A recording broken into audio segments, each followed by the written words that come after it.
মিথিলা, একটা রং চাও বানাও দেখিস। শুধু কি চাই খাওয়াবো নাকি লাগে অন্য কিছু দিব? অন্য কিছু মানে? না না না, তুমি চাটাই দাও শুধু।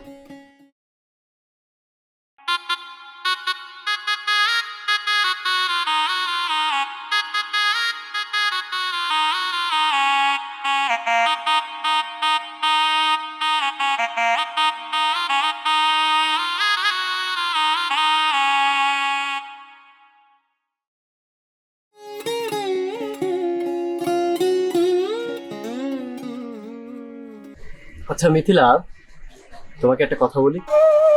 একটা কেন, আপনি চাইলে হাজারটাও কইতে পারেন।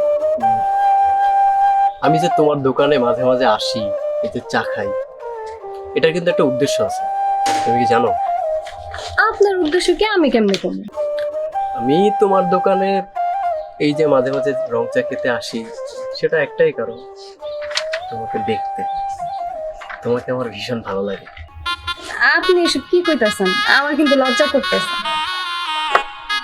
মিথিলা, আমি তোমাকে বিয়ে করতে চাই। তোমার মতো এত সুন্দর একটা মেয়ে কতদিন আর চায়ের দোকানদারি করবে? আমি ঢাকায় একটা ভালো জব করি, তুমি আমার সাথে ঢাকায় চলো, তোমাকে রাজরানীর মতো করে রাখবো। এখন কিছু কইতে পারবো না, আমার একটু সময় দেন। এখন আমার লজ্জা করতেছে।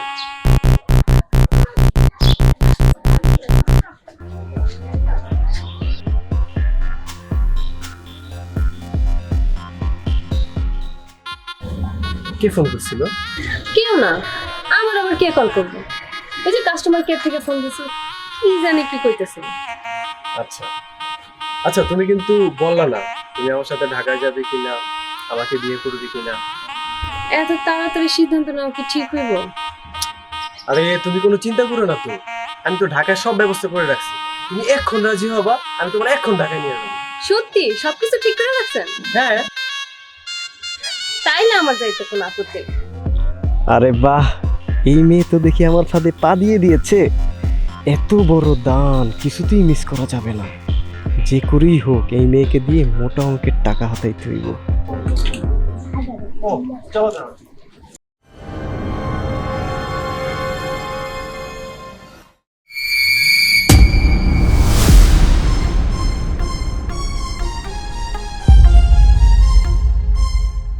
কি ব্যাপার বাবু সোনা, কই যাও? আমার না ঢাকায় নিয়ে যাইবা, রাজরানী করে রাখবা, তাহলে আমারে ফালাই তুই কই যাইতেছ? কে তোমরা? কি চাও? আমারে যাইতে দাও। তোর জব, তাড়াতাড়ি তোর পরিচয় বল। আর তুই কত মেয়েদের জীবন নষ্ট করছিস? আমি কোনো মেয়ের সর্বনাশ করি না।